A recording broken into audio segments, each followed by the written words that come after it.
السلام علیکم، شو میں خوش آمدید۔ میں ہوں تمکنت کریم اور ہمارے ساتھ موجود ہیں نجم سیٹھی۔ السلام علیکم۔ جسٹس قاضی فائز عیسیٰ کیس کے مختصر فیصلہ آنے کے تقریباً 1 مہینے بعد وفاقی حکومت نے اسی کیس میں انکم ٹیکس لا آرڈیننس کو چیلنج کر دیا ہے۔ اس کے پیچھے کیا کہانی ہے؟ سپریم کورٹ نے نیب کی کارکردگی بہتر کرنے کے لیے جو ہدایات دی ہیں وہ کتنی مددگار ہوں گی؟ حکومت کے 2 بڑے اسکینڈلز اور سامنے آئے ہیں، جن میں سے ایک 10 بلین ٹری سونامی پروجیکٹ ہے اور دوسرا BRT بنانے والی کمپنی کو 3 اور بڑے ٹھیکے دے دیے گئے ہیں۔ WHO نے کووڈ-19 کے حوالے سے اپنی تازہ ترین رپورٹ میں کیا تجزیہ اور کیا مستقبل کے بارے میں وارننگز دی ہیں؟ امریکن کمیشن برائے مذہبی آزادی نے اپنی سالانہ رپورٹ میں پاکستان کے حوالے سے کس تشویش کا اظہار کیا ہے؟ آج ان سب پر ہم بات کریں گے۔ سیٹھی صاحب، شروع کرتے ہیں۔ یہ جو جسٹس قاضی فائز عیسیٰ کا جو مختصر فیصلہ تھا وہ آپ کو پتہ ہے 19 جون کو آیا تھا، اور اب تقریباً 3 ہفتے سے زیادہ گزرنے کے بعد کل جو بیرسٹر فروغ نسیم ہیں وفاقی حکومت کے وکیل، انہوں نے ایک 108 صفحے پہ مبنی سبمیشن کی ہے سپریم کورٹ میں، جس میں انکم ٹیکس لا آرڈیننس کی کچھ شکوں کو چیلنج کیا گیا ہے۔ تو میرے 2-3 اس پہ سوال ہیں۔ پہلا تو یہ کہ اس مسودے میں ہے کیا، یہ کن شکوں کو چیلنج کیا ہے اور کیوں کیا گیا ہے، اور دوسری بات یہ کہ مختصر فیصلہ آنے کی اتنی دیر بعد اس کو کرنے کا کیا مقصد ہے؟ جی، تمکنت بڑی دلچسپ ڈیولپمنٹ ہے یہ، مگر مجھے حیرانگی نہیں ہے۔ اس کی وجہ یہ ہے کہ جو یہ مقصد تھا یہ سارے قاضی صاحب کے پاس ریفرنس کرنے کا، وہ مقصد جو ہے وہ ابھی تک ختم نہیں ہوا۔ وہ مقصد یہ ہے کسی طریقے کے ساتھ ان کو جوڈیشری سے باہر نکالا جائے۔ اچھا، ہوا یہ ہے کہ اور اس کی وجوہات سب ہم جانتے ہیں کہ کن لوگوں کو انہوں نے ناراض کیا۔ اچھا، آگے آئیں آپ۔ وہ یہ کہ جب یہ ختم ہو رہی تھی ہیئرنگ تو فروغ نسیم صاحب نے کچھ ٹائم مانگا اور کہنے لگے میں نے کچھ اور بھی سبمیشنز کرنی ہیں۔ تو اس وقت جو ہیڈ تھے اس بینچ کے، انہوں نے کہا آگے سے کہ دیکھیں بہت ٹائم آپ نے لے لیا ہے اور اب بس سب ختم کریں، میں تو اب ریپ اپ کر رہا ہوں۔ اس وقت فروغ نسیم صاحب نے انسسٹ کیا نہیں میں نے کچھ باتیں اور بھی کرنی ہیں، مجھے کچھ تھوڑا سا ٹائم اور چاہیے وغیرہ۔ تو میرا خیال ہے اس وقت پھر یہ انہوں نے کہا اچھا ٹھیک ہے، اب ہم نے شارٹ آرڈر ہم ڈکٹیٹ کرنے لگے ہیں، ہم لانگ آرڈر وقت لگے گا اس کو ڈکٹیٹ کرنے میں، اگر آپ نے کچھ اور بھی بات کہنی ہے تو آپ لکھ کے ہمیں دے دیجیے گا، 1 ہفتے کے اندر کر دیں، اس کے بعد پھر ہم نے اس کو ریپ اپ کرنا ہے، لانگ آرڈر لکھنا ہے۔ تو اس سے بات وہاں ختم ہوئی تھی۔ اس کے بعد کیا ہوا کہ اب 3 ہفتے ہو گئے ہیں اور 2 باتیں ہوئی۔ ایک تو یہ کہ وہ فل ڈیٹیل ججمنٹ نہیں آئی۔ اب اس کی کیا وجہ ہے؟ میرا خیال ہے ہیڈ آف دی وہ جو بینچ ہے ان کے ہاں کوئی وفات ہو گئی اور اس کی وجہ سے وہ پوری دلچسپی نہیں دے سکے یہاں، تو ڈیلے ہو گئی۔ تو وہ تو ٹھیک ہے، مگر اب جا کے 3 ہفتے کے بعد فروغ نسیم صاحب نے ایک اور اپلیکیشن دائر کر دی جس کا حوالہ بھی آپ نے دیا ہے کہ یہ کچھ شک ہے انکم ٹیکس آرڈیننس کی جس کو وہ چیلنج کر رہے ہیں، اور بیسکلی وہ چاہتے ہیں کہ اڑا دی جائیں وہ شک۔ وہ کیا ہیں؟ اور دو کا حوالہ دیا انہوں نے، مگر لب لباب اس کا یہ ہے کہ اگر ضرورت پڑے، کیونکہ ابھی جو قانون ہے وہ یہ ہے کہ FBR جو ہے کسی کی ٹیکس ریٹرنز جو ہے وہ پبلک میں ڈسکلوز نہیں کی جا سکتی۔ انفیکٹ قاضی صاحب نے اسی شک کا حوالہ لے کے سہارا لے کے اور کہا تھا کہ انہوں نے یہ کیسے میری ساری ڈیٹیلز کلیکٹ کر لی، یہ تو ان کے پاس حق ہی نہیں ہے، رائٹ ہی نہیں ہے، یہ FBR کے پاس کیسے چلے گئے، FBR نے یہ کیسے دے دی، اس کے اوپر تفتیش ہونی چاہیے۔ اور انہوں نے اپنی ساری جو تھی فوکس آف کنفرنٹیشن، انہوں نے کہا یہ جو اکٹھے کرتے رہے ہیں انلیگل طریقے سے کرتے رہے، اگر انلیگل طریقے سے کوئی مواد اکٹھا کیا جائے تو اس کی ایک تو حیثیت اس کی کچھ نہیں ہوتی قانون کے اندر، اور دوسری چیز یہ کہ جو لوگ یہ کام کرتے ہیں پھر ان کو پکڑنا پڑتا ہے اور ان کو پھر پکڑ کے ٹھیک ٹھاک اکاؤنٹیبلٹی کرنی پڑتی ہے ان کی۔ یہ ہے ان آرڈیننسز کے اندر، ان کلازز کے اندر انکم ٹیکس کے۔ یہ ایویں نہیں کوئی اٹھ کے جائے اور کہے جی کہ مجھے بڑا ضروری ہے، نیشنل انٹرسٹ کے لیے مجھے ضروری ہے، نو، اس کے لیے پورے طریقے ہوتے ہیں کہ اگر آپ نے وہ ایکوائر کرنی ہے انفارمیشن تو پھر اس طریقے سے ایکوائر کی جائے، یہ نہیں کہ خفیہ طریقے سے یا دھمکی دے کے یا کسی انلیگل طریقے سے آپ جا کے وہ انفارمیشن ایکوائر کر لیں۔ تو میرا خیال ہے کیونکہ وہ ابھی ایشو رہتا ہے، اس کے اوپر ابھی ججمنٹ نہیں آئی کہ شہزاد اکبر صاحب اور یہ جو باقی صاحب ہیں انہوں نے جو جس طریقے سے یہ انفارمیشن قاضی صاحب اور ان کی فیملی کی ایکوائر کی ہے، قاضی صاحب کا کہنا ہے وہ انلیگل ہے، اور ان کا کہنا ہے ان کو پوچھا جائے کہ یہ کیسے انہوں نے ایکوائر کی ہے، اور ان کی ساری کارکردگی جو ہے وہ اس کو روکا بھی جائے، اور اس کو تفتیش کے بعد ان کو سزا بھی ملنی چاہیے کہ انہوں نے انلیگل ایکٹ کیا ہے۔ انفیکٹ انہوں نے تو یہ یونٹ جو ہے شہزاد اکبر صاحب کا، اس کو تو چیلنج کیا کہ یہ ہے ہی انلیگل پہلے سے، اس کی تو قانونی حیثیت ہی نہیں ہے، اس کو بھی انہوں نے چیلنج کیا۔ تو میرا خیال ہے اب یہ جسے وہ کہتے ہیں نا کہ جب کوئی چوری ووری ہوتی ہے تو جب چور جا رہا ہوتا ہے تو وہ میک شور کرتا ہے کہ اس کے پاؤں کے نشان یا ہاتھ کے نشان کہیں رہ نہ جائیں، تاکہ کل کو کوئی آ کے انویسٹیگیشن کرے تو پکڑے نہ جائیں۔ تو یہ اسی قسم کی بات ہو رہی ہے کہ اب انہوں نے سوچا ہے جلدی سے کہ یہ ایک اسی کیس کے اندر یہ بھی ایک اپلیکیشن ہو جائے اور اس کو انکلوڈ کر لیا جائے ان ڈاکیومنٹس کے اندر کہ یہ کچھ صورتحال ایسی ہوتی ہیں جس کے اندر یہ جائز ہوتا ہے اس قسم کی انفارمیشن ایف بی آر سے لینا، مگر ساتھ ساتھ انہوں نے یہ بھی کہا کہ جی پھر اس کو اسٹرائک ڈاؤن بھی آپ کر دیں، اسی ججمنٹ کے اندر آپ یہ لکھ دیں کہ یہ غلط ہے، یہ جو قانون ہے اس کی وجہ یہ ہے کہ نیشنل سیکورٹی کے لیے یا اس قسم کے معاملوں کے لیے ایکسیس ہونی چاہیے لوگوں کو to this sort of information. تو یہ بڑی چلاکی سے اپنے پاؤں کے نشان، ہاتھوں کے نشان، فنگر پرنٹس جو ہیں اس کیس کے اوپر انلیگل جو ہے اس کو چھپانے کی کوشش کی جا رہی ہے، اور ساتھ ساتھ اور یہ کہا جا رہا ہے کہ اس قانون کو بھی آپ اسٹرائک ڈاؤن کر دیں تاکہ ہم نے جو کچھ کیا ہے وہ پھر قانون کی خلاف ورزی نہ ہو۔ تو یہ فاروق نسیم صاحب، شہزاد اکبر صاحب اور یہ باقی لوگ جو ایف بی آر کے بھی ہوں گے، جو لوگ اس میں انوالو تھے اس انلیگل ایکٹیویٹی میں، اکارڈنگ ٹو دا لا وہ بچ جائیں۔ یہ ساری گیم ہے اس میں۔ جی سننے میں یہ بھی آ رہا ہے کہ جو جسٹس عمر عطا بندیال نے جب ان کو کہا تھا جس دن شارٹ آرڈر ہو رہا تھا کہ آپ اچھا ٹھیک ہے پھر 4-5 دن کے اندر کر دیں جو ابھی آپ نے ذکر کیا، تو انہوں نے 4-5 دن میں ایک پارٹ 1 سبمٹ کیا تھا جو ایک سیلڈ اس میں تھا، جس کی بارے میں کسی کو نہیں پتا کہ اس میں کیا تھا، اور اب 3 ہفتے بعد انہوں نے جو یہ دیا ہے وہ سارے میڈیا میں سرکولیٹ کر رہا ہے، وہ اخباروں میں چھپا ہوا ہے اور سب کچھ۔ تو وہ بہت سے لائرز تو یہ بھی کہہ رہے ہیں کہ اس کی قانونی حیثیت نہیں ہے، کیونکہ انہوں نے جسٹس عمر عطا بندیال نے تو صرف 4-5 دن کا ٹائم دیا تھا، تو اب وہ ٹائم گزر چکا ہے اور تفصیلی فیصلے میں یہ اب قانونی اس کی کوئی حیثیت نہیں۔ مگر تمکنت ایسے ہے کہ اب جو انہوں نے 2 چیزیں کی ہیں، ایک تو سبمٹ کر دیا، اب یقینی طور پہ ڈیلے تو ہے، مگر میرا نہیں خیال بندیال صاحب اس کو ریجیکٹ کریں گے، کہیں گے اچھا ٹھیک ہے اب آ گیا، ابھی ہم نے لکھی نہیں ججمنٹ، اس کو پڑھ لیتے ہیں۔ تو وہ تو ان کا مقصد پورا ہو گیا کہ ڈیلے تو ہو گئی مگر انہوں نے وہ کام اپنا کر دیا۔ دوسری چیز یہ کہ انہوں نے میڈیا کو جو ریلیز کر دی، اس کے اوپر بھی اعتراض ہو سکتا ہے کہ آپ نے پہلی جو آپ نے جو پٹیشن تھی یا اپلیکیشن تھی وہ آپ نے سیلڈ اخبار میں لفافے میں بھیجی وہاں، اور اب جو ہے آپ نے یہ میڈیا کو ریلیز کر دیا۔ مگر بات یہ ہے کہ اگر یہ عدالت کے اندر ایک کارروائی ہو رہی ہوتی اور یہ جو ابھی جو نئی جو ایڈیشن ہے پٹیشن کے ایڈیشن ہے یہ دی جاتی تو پھر ظاہر ہے وہ پھر میڈیا کے کو مل بھی جاتی۔ تو اس کا مقصد یہ بھی ہے کہ ذرا پروپیگنڈا اور بھی کیا جائے، تھوڑا بہت اس ایشو کو الائیو رکھا جائے اور پریشر رکھا جائے جج حضرات کے اوپر۔ ہاں جی، اور سننے میں یہ بھی آ رہا ہے کہ ابھی ایک پارٹ 3 بھی آ رہا ہے، وہ کہتے ہیں فاروق صاحب کہ وہ میں بعد میں سبمٹ کروں گا۔ اب یہ دیکھتے ہیں کہ جی سپریم کورٹ اس کو ایکسیپٹ کرتا ہے کہ نہیں۔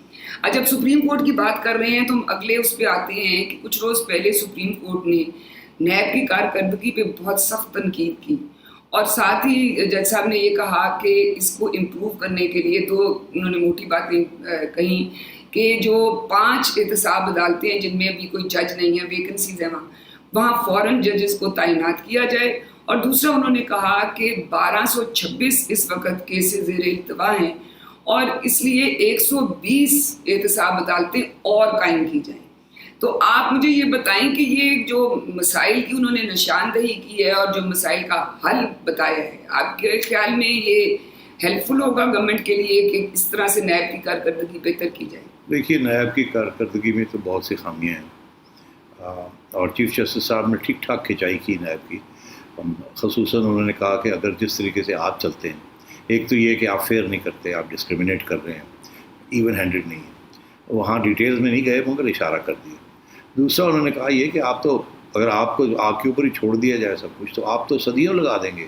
یہ جو 1200 کیسز ہیں اور دن بہ دن آپ ان کو بڑھاتے جا رہے ہیں تو آپ صدیاں لگا دیں گے, ایک صدی میں بھی آپ یہ پورے نہیں کر سکیں گے. تو یہ خطا کیا ہے, مسئلہ کیا ہے؟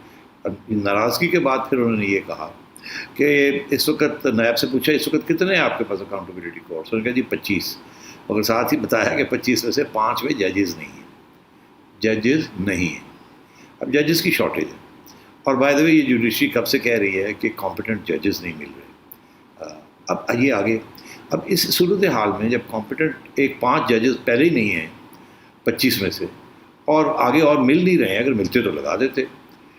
کمپیٹنٹ ججز مل نہیں رہے ہیں, اور جس قسم کے ججز کی کوالٹی ہے اکاؤنٹیبلٹی کورٹس کی, ان میں سے کم از کم ایک تو آپ کے سامنے آ ہی گیا ہے نا, جنہوں نے جو کچھ کیا ہے وہ تو آپ کے سامنے ہی ہے, ڈسگریس کے ساتھ ان کو اب نکالا گیا ہے. تو اگر یہ صورت حال ہے تو اس صورت حال میں پھر سپریم کورٹ صاحب, چیف جسٹس صاحب کہتے ہیں کہ 120 اور اکاؤنٹیبلٹی کورٹس لگائے جائیں فوراً, اور ججز لگائے جائیں, اور اس بیک لاگ کو کلیئر کیا جائے.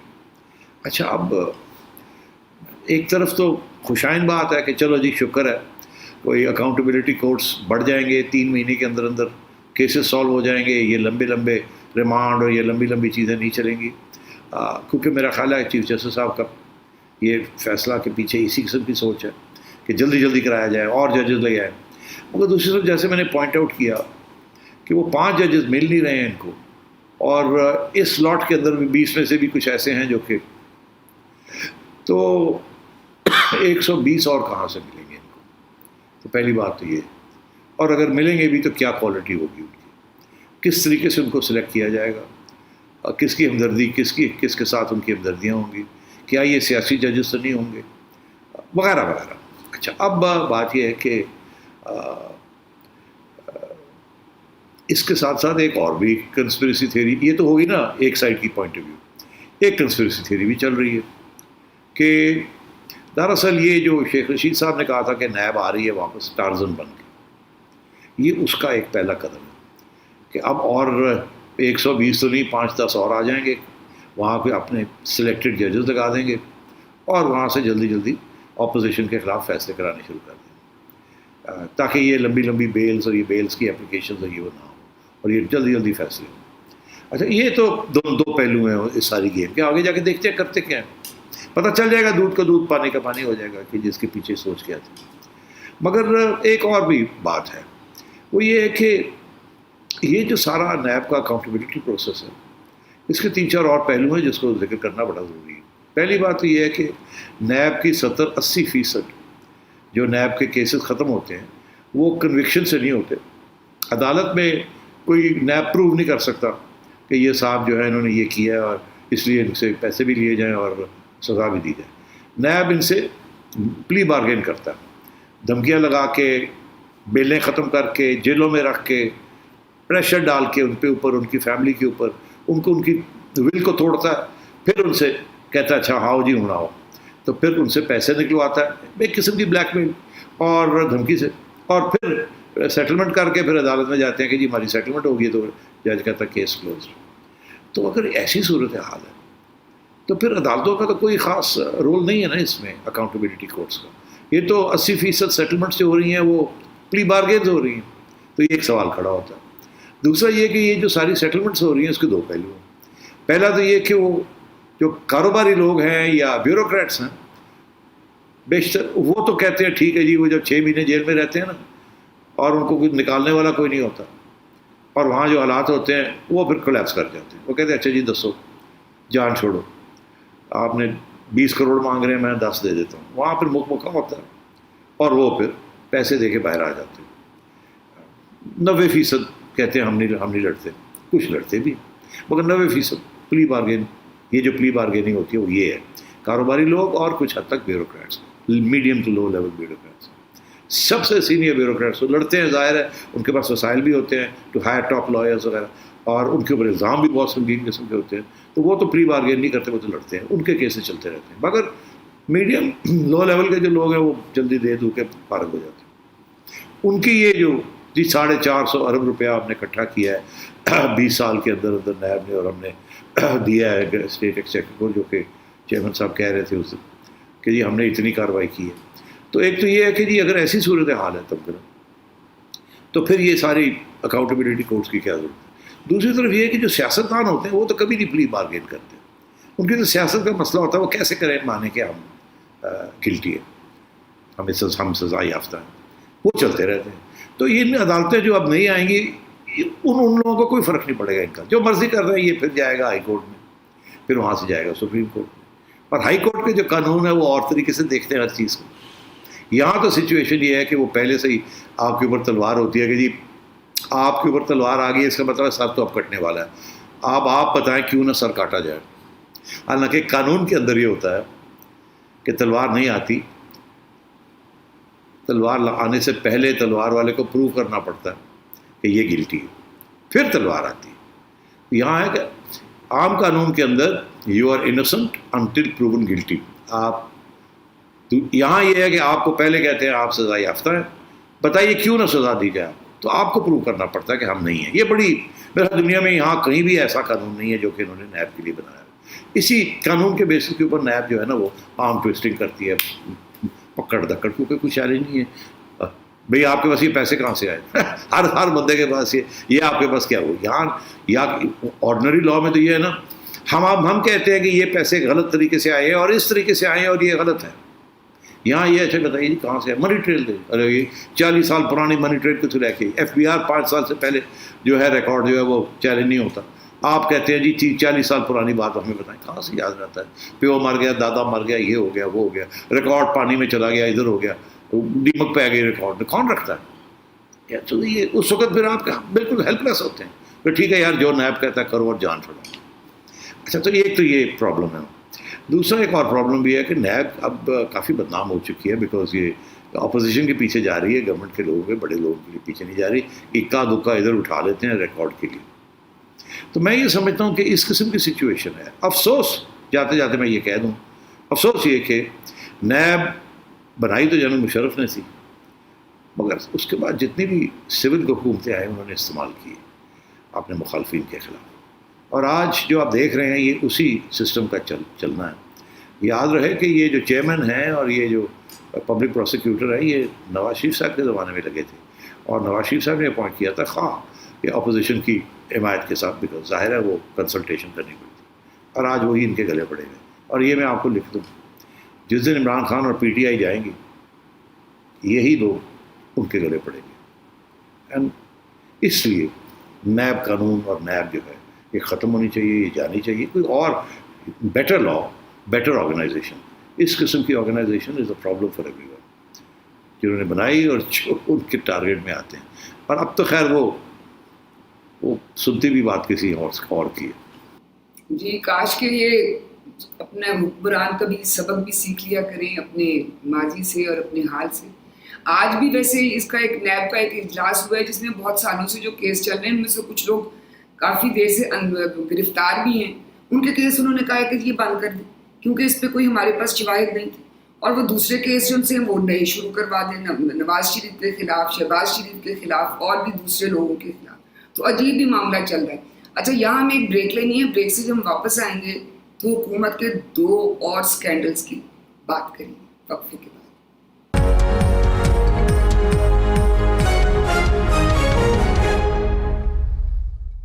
Welcome back. اب کرتے ہیں ہم یہ جو 2 نئے سکینڈلز سامنے آئے ہیں حکومت پہ ان پر بات. پہلے شروع کرتے ہیں جی یہ جو کمپنی BRT بنا رہی ہے جس کے اوپر پشاور ہائی کورٹ ایک حکم دے چکی تھی کہ FIA انکوائری کرے, اور پھر سپریم کورٹ سے KP کی حکومت 3 دفعہ سٹے آرڈر لے چکی ہے. اتنے اس کے اوپر کرپشن کے الزامات ہیں کہ اس حکومت کے لیے سب سے بڑا وہ ایک کلنک کا ٹیکہ ہے.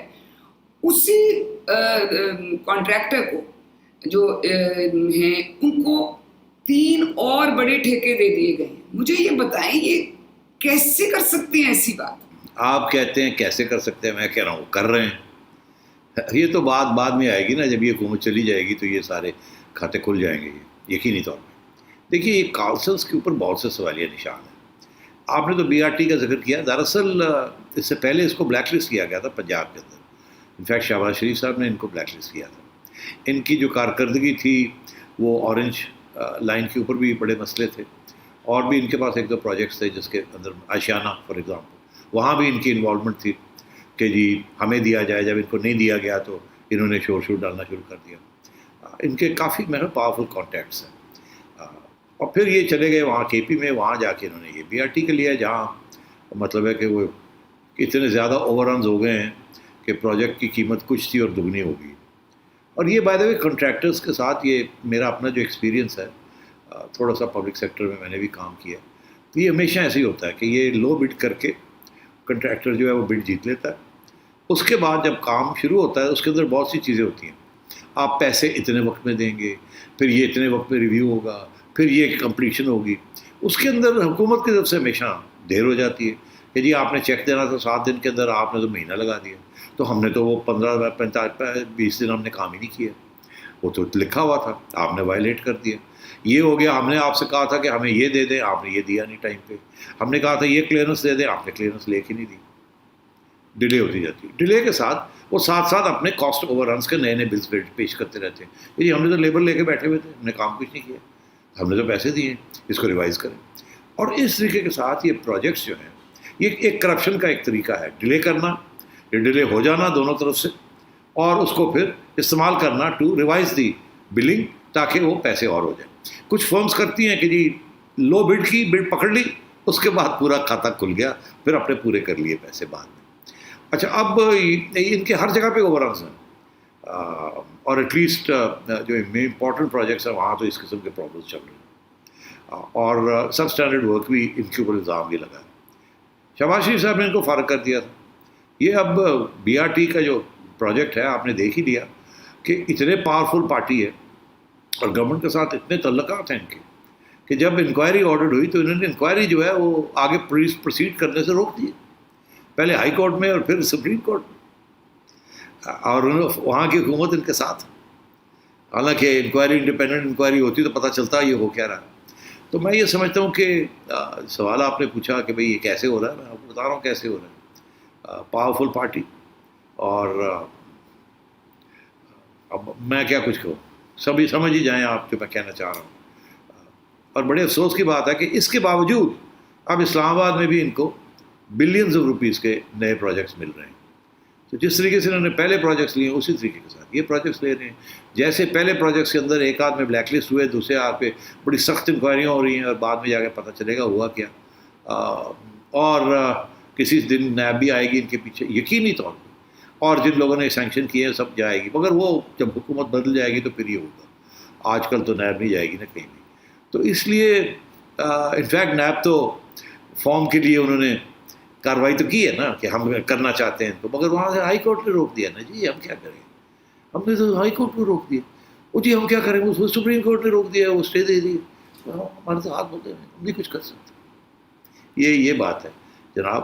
تو ایسی کمپنیز کم ہی ہوتی ہیں جو کہ اتنی پاورفل ہوں اور جن کے ساتھ پاورفل ادارے جو ہیں وہ بھی ان کی حمایت کر رہے ہیں. جی نیب تو ان کا جب حساب لے گی سو لے گی بھی یا نہیں لے گی، لیکن ملک کا تو کتنا نقصان ہو جاتا ہے نا. اتنے پیسے آگے بی آر ٹی میں ڈوب گئے ہیں، اب ان پروجیکٹس میں پتہ نہیں خدا خیر ہی کرے. اب اگلے سکینڈل، یہ تو سکینڈل در سکینڈل جو ہے وہ سامنے آ رہے ہیں.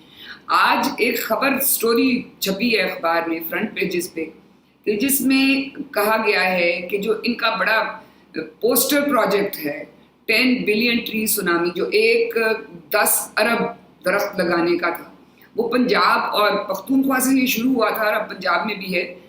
اس میں وہ کہتے ہیں کہ اتنی زیادہ کرپشن ہو رہی ہے، اور اس پہ جب کرپشن کے الزامات لگے تو ایک کمیٹی بنی 20 جون کو، جس کو 15 دن کا ٹائم دیا گیا. اب وہ کمیٹی انہوں نے ڈیزالو کر دی ہے، نئی کمیٹی بنا دی ہے، اور اس کرپشن کو دبایا جا رہا ہے، وہ نہیں کرنا چاہ رہے انکوائری. تو یہ بتائیے کہ پھر اب اس کا ہوگا کیا؟ کیا اسی طرح کمیٹیاں بنتی رہیں گی اور وہ ڈیزالو ہوتی رہیں گی اور کچھ سامنے نہیں آئے گا؟ آپ دیکھ ہی لیں، اب تو وہ جو الزام لگاتی تھی P T I government opposition کی پارٹیز کے اوپر کہ انہوں نے بڑی کرپشن کی ہے، اب تو بالکل جیسے کہتے ہیں نا، the boot is on the other foot. مطلب میرا کہ اب تو ان کے اوپر الزام لگ رہے ہیں، اور ایک نہیں ہے، ایک کے بعد دوسرا، ایک کے بعد تیسرا الزام نہیں، انفارمیشن آ رہی ہے کہ جس طریقے سے کپڑے ہو رہے ہیں. اور یہ کب تک عمران خان صاحب اس چیز کو نظر انداز کریں گے، کب تک دیکھیں گے نہیں، کب تک یہ بچ کے رہیں گے؟ کیونکہ ظاہر ہے جنہوں نے لے کے آئے ان لوگوں کو وہ نہیں چاہیں گے نا کہ یہ بدنام ہو کے نکل جائیں، بیکاز ظاہر ہے پھر ان کا جو مقصد تھا وہ پورا نہیں ہوگا. تو اس وقت تو سارا ملک جو ہے وہ ہاسٹیج ہے اسی قسم کے لوگوں کی، یرغمال بنا ہوا ہے. ہاں یرغمال بنا ہوا ہے، اور سارا فوکس اپوزیشن پہ ہے، اور حکومت جو ہے پروونشل اور فیڈرل انکمپیٹنس اپنی جگہ پہ. اب کرپشن شروع ہو گئی ہے. اب یہ جو پروجیکٹ ہے بلین ٹریز کا، آپ نے کہا یہ تو کب سے اس کے اوپر سوالیہ نشان تھے اور انکوائریاں ہو رہی تھی، اور یہ بند کر دیتے ہیں انکوائریاں. اور اب کیا کہہ رہے ہیں، کہتے ہیں جی یہ ٹڈی آ گئی ہے اس کی وجہ سے کام نہیں ہو رہا، اس لیے ہم بڑے مصروف ہو گئے ہیں، اور اس کی وجہ سے یہ درخت جو ہے نا ہم نہیں لگا سکتے کیونکہ جہاں ہم جاتے ہیں وہاں ٹڈیاں ہیں، اور اس لیے وہ رہ گیا ہے. اور یہی پھر کاسٹ اووررنس دیکھیے گا، یہ جو بلین ٹریز بنانے تھے، جس نے پیسے اس کے لیے ایلوکیٹ کے لیے کیے تھے وہ شاید $500 ملین، شاید اگر وہ بھی لگ گئے تو بڑی غنیمت ہوگی. یا یہ ہوگا کہ اور پیسے پہ دیے جائیں اور پھر یہ ہوگا. تو یہ نا یہ ساری چیزیں آئیں گی. یہ میرا کلپ یاد رکھیے گا، یہ گلے پڑیں گے ان کے، اور یہ ہوگا. یہ فارسٹری ڈپارٹمنٹ والے یہ بھی کہہ رہے ہیں کہ جی ہم نے لگائے تھے درخت مگر ان کو ٹڈی دل نے تباہ کر دیا. اور وہ سننے میں یہ بھی آ رہا ہے کہ وہ اتنے لو کوالٹی اور اتنے چھوٹے ایریا پہ تھے، مگر وہ کلیم یہ کر رہے ہیں کہ یہ ٹڈی دل کی وجہ سے یہ خراب ہو گیا، حالانکہ انہوں نے لگائے ہی نہیں تھے یا بڑے لو کوالٹی والے لگائے تھے. اچھا یہاں ہمیں ایک بریک لینی ہے. بریک سے جب ہم واپس آئیں گے تو بات کریں گے کہ WHO نے کووڈ-19 کے بارے میں مستقبل میں کیا ہوگا، اس پہ کیا وارننگز دی ہیں، اور امریکن کمیشن برائے مذہبی آزادی نے پاکستان کے بارے میں کس تشویش کا اظہار کیا ہے. ایک وقفے کے بعد.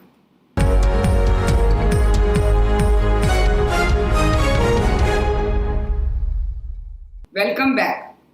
آتے ہیں ہم جو ورلڈ ہیلتھ آرگنائزیشن WHO نے اپنی جو تازہ ترین رپورٹ شائع کی ہے، اس میں کووڈ-19 کے بارے میں انہوں نے دنیا کا ایک تمام ممالک کا ایک تجزیہ پیش کیا ہے، اور انہوں نے کچھ وارننگز بھی دی ہیں کہ اگر آپ نے یہ نہ کیا تو پھر یہ حالات اور مزید خراب ہو سکتے ہیں. تو دوسری طرف سے ایڈی صاحب ہم سن رہے ہیں حکومت کی طرف سے کہ وہ کہتے ہیں کیسز کی تعداد بہت نیچے آ رہی ہے، گراف نیچے آ رہا ہے، حالات بہتر ہو رہے ہیں. سنیے گا یہ اسد عمر صاحب نے ابھی کیا کہا ہے. جون کے وسط میں جہاں پر ہم کھڑے تھے اس سے آج کورونا کے جو مریض ہسپتالوں میں ہیں وہ کم ہیں. جو مریض آکسیجن کے اوپر ہیں، چاہے وہ لو فلو ہو یا ہائی فلو آکسیجن ہو، وہ مریض آج جون کے وسط میں جہاں پر تھے ہم اس سے کم ہیں. آج یہ بہتری آپ کو اس لیے نظر آ رہی ہے کہ آپ نے ان حفاظتی تدابیر پر عمل درآمد بہتر کیا ہے، بڑھایا ہے. تو اب مجھے بتائیں کہ کیا ہم حقیقت سے آنکھیں چرا رہے ہیں، شتر مرغ کی طرح ریت میں سر دے رہے ہیں؟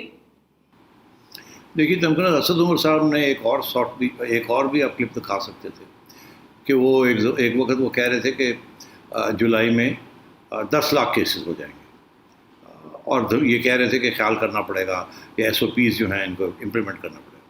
آج وہ کہہ رہے ہیں کیونکہ SOPs امپلیمنٹ ہو گئے ہیں تو کہہ رہے ہیں کہ اس لیے وہ، اور لوگوں کو داد دے رہے ہیں کہ آپ نے بہت اچھا کام کیا، آپ نے ساری ہماری باتیں سنی اور اپنے آپ کو پروٹیکٹ کیا، اس لیے اب نہیں ہوا ایسے، اور اب کوئی زیادہ گھبرانے کی بات نہیں ہے. یہی کہہ رہے ہیں نا. اچھا اب آئیے WHO کیا کہہ رہا ہے. WHO یہ کہہ رہا ہے کہ، اور وہ ٹیبل اگر آپ دکھا سکتے ہیں دکھا دیجیے، کہ یہ لاکھوں کی تعداد میں یہ انفیکشن ہو گئی ہے دنیا میں، over 3 ملین، اور آگے وہ کہہ رہے ہیں اور بھی حالات خراب ہوں گے. یہاں تک کہ وہ یہ کہہ رہے ہیں کہ کچھ ملک ایسے ہیں جہاں انہوں نے غلط اسٹریٹجی استعمال کی ہے یہ ہرڈ امیونٹی کی، کہ سب کو ہو جائے تو کوئی فکر کی بات نہیں ہے، جانیں جو ہیں اتنی امپورٹنٹ نہیں ہیں، کاروبار زیادہ امپورٹنٹ ہے. وہ کہہ رہے ہیں جنہوں نے یہ فیصلے کیے ہیں وہاں سب سے زیادہ مسئلے آ رہے ہیں اور بھی آگے آئیں گے. اور انہوں نے بتایا ہے کہ یہ واپس بھی آ جاتا ہے. آپ کو اگر امیونٹی ہو جائے تو یہ ضروری نہیں ہے کہ آپ کو ساری زندگی کے لیے امیونٹی ہے، وہ 2-3 مہینے کے بعد، 6 مہینے کے بعد پھر آپ انفیکٹ ہو سکتے ہیں اور لوگوں کو بھی انفیکشن کر سکتے ہیں. اور جو لوگ ایسمپٹومیٹک ہے، جن کی وہ نہیں نظر آ رہا کہ ان کو کچھ ہے کہ نہیں، وہ کیری کرتے ہیں اور وہ کسی وقت بھی کر سکتے ہیں. اب وہ کہہ رہے ہیں کہ جن لوگوں نے تو یہ اچھے طریقے سے اس اسٹریٹجی کو امپلیمنٹ کیا تھا، لاک ڈاؤن اسٹریٹجی کو، وہاں تو آہستہ آہستہ وہ کھول رہے ہیں. مگر جن لوگوں نے نہیں صحیح کیا تھا، جب انہوں نے تھوڑا کھولنے کی کوشش کی تو ان کا تو اڑ گئے وہ، پھر واپس وینجن کے ساتھ انفیکشن واپس آ گئی. اب امریکہ کا حال دیکھ لیں، برازیل کا حال دیکھ لیں، اینڈ سو آن. انہوں نے سب باتیں بتائی ہیں کہ واپس آ جاتا ہے اگر آپ کنٹینیوسلی کیئر نہ کریں.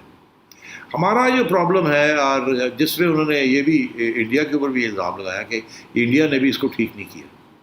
اچھا بات یہ ہے کہ ہماری کیا سچویشن، ہمارے اگر آپ اسٹیٹسٹکس دیکھیں تو ایسے لگتا ہے کہ یار ہمارا تو اتنا برا حال نہیں ہے، مگر دراصل ایکچولی ہمارا حال بہت برا ہے.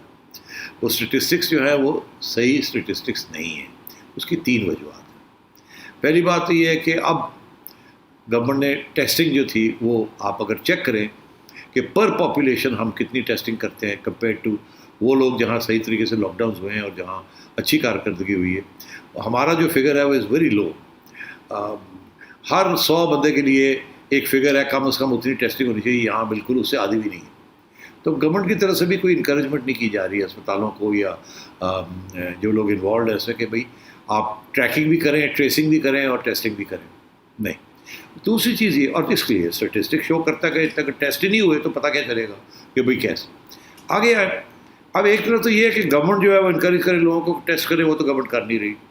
اور اچھا دوسری طرف یہ ہے کہ لوگ خود جا کے ٹیسٹ کروائیں. اب لوگ خود جا کے بھی جو ہے نا ان میں سے آدھے لوگ چلے جاتے ہیں ٹیسٹ کرانے کے لیے، اب آدھے لوگ نہیں جا رہے. وجہ یہ ہے کہ پہلی بات تو یہ ہے کہ گورنمنٹ انسٹیٹیوٹس میں جو ٹیسٹنگ ہو رہی ہے لوگ اعتبار نہیں کرتے اس میں، وہ کہتے ہیں پتہ نہیں صحیح ہے کہ نہیں صحیح. وہ کیونکہ کیسز آ جاتے ہیں نا، ہر ایک نے یہ بات سنی ہوئی ہے وہ یار 15 دن پہلے تو میں نیگیٹو تھا اب میں پازیٹیو ہو گیا ہوں، یا پہلے میں پازیٹیو تھا اب میں نیگیٹو ہو گیا ہوں اور پھر پازیٹیو ہو گیا ہوں. یہ کیا ہو رہا ہے؟ تو لوگ بھاگ رہے ہیں پرائیویٹ کلینکس کے پاس. وہ سمجھتے ہیں کہ پرائیویٹ سیکٹر جو ہے وہ آپ کو بہتر ٹیسٹ کرے گا اور بہتر رزلٹ دے گا اور پکا رزلٹ دے گا. وہاں تو 6 سے 8 ہزار روپے لگتے ہیں. غریبوں کے پاس مڈل کلاس ساری فیملی کو ٹیسٹ کرانا ہے، آپ کہاں سے 50,000 روپیہ لے کے آئیں گے؟ تو لوگ کہتے ہیں گورنمنٹ کے پاس مت جائیں، گھر ہی بیٹھ جائیں. جوان لوگ ہیں، ہم کو ایسی بات نہیں ہے. بوڑھوں کو الگ کر دیتے ہیں، ان کو بالکل کوارنٹین کر دیتے ہیں. ہم تھوڑا بہت آنا جانا رکھتے ہیں، اور اگر کسی کو ہو بھی گیا تو کوئی فکر کی بات نہیں ہے. نوجوان لوگوں کو وہ وینٹیلیٹر کی اسٹیج نہیں آتی، اس سے پہلے ہی وہ 10-15 دن کے اندر اندر ٹھیک ہو جاتے ہیں. تھوڑی سی مشکل ہوتی ہے. تو لوگ تو جا ہی نہیں رہے ہیں اب ہسپتال، اور ہسپتال کی اسٹیج آتی ہے جب آپ کو وینٹیلیٹر کی ضرورت پڑتی ہے. ہمارے میں اور باقی میں دنیا میں کیا فرق ہے جہاں صحیح طریقے سے اس کو ڈیل کیا جا رہا ہے؟ وہاں یہ ہوتا ہے کہ جیسے ہی آپ کو کچھ ہوتا ہے تو وہ آ جاتے ہیں ٹیسٹ کرنے کے لیے. اس کے بعد ٹیسٹ کرنے کے بعد وہ کہتے ہیں آپ گھر میں رہیں، کوارنٹین رہیں. ابھی آپ اپنے آپ کو صحیح طریقے سے یہ کریں یہ کریں یہ کریں یہ کریں، یہ دوائی لیں یہ دوائی لیں. ہم آپ کو اسپتال نہیں لے کے جائیں گے، آپ گھر میں اپنے آپ کو ٹھیک کریں. اگر وہ اسٹیج آئی کہ آپ کو وینٹیلیٹر کی ضرورت ہے، آپ کی آکسیجن لیول گر گیا اس لیول سے پہلے، پھر آپ ہمیں فون کیجیے گا، ہم آ جائیں گے آپ کو لے جائیں گے. تو 95-96% لوگ تو وینٹیلیٹر کی اسٹیج آتی نہیں. تو اس لیے ریکارڈ ہو جاتا ہے کہ ان کو کووڈ تھا مگر ہسپتال نہیں لے جایا جاتا. یہاں یہ ہے کہ کیونکہ لوگ بتاتے ہی نہیں ہیں کہ جی ہمیں ہو گیا ہے، تو وہ اسٹیٹسٹکس کے اندر آتا ہی نہیں ہے. اور کیونکہ گورنمنٹ خود ٹیسٹ نہیں کر رہی تو اس لیے پتہ ہی نہیں چلتا. اس سے یہ مت. اور تیسری چیز یہ ہے کہ کچھ ہمارے یہاں ایسے بھی ایک کلچرل فیکٹر ہے کہ لوگ بتانا نہیں چاہتے کہ ہماری فیملی کے اندر کووڈ ہو گیا. ویسے لگتا ہے کہ یار یہاں تو کوئی جائے گا نہیں اس گھر کے، کوئی قریب ہی نہیں آئے گا. اس لیے بہتر یہی ہے کہ کوئی مہمان اگر آ بھی رہے ہیں تو ماسک پہنے ہوئے تو اللہ اللہ خیر صلی اللہ. وہ فلانے کا وہ کہاں ہے جی، ان کو کچھ چھوٹا سا کوئی بیمار ہے وہ بیٹھے ہوئے اپنے، ان کو الگ کر دیا جی، فکر کی بات. اور لوگ اپنی آمدی زندگی جو ہے نا اس کو چلنا پھرنا کرنا چاہتے ہیں. آپ دیکھ ہی رہے لاک ڈاؤن بھی ہوتا تو لوگ باہر آئے ہوئے ہوتے ہیں.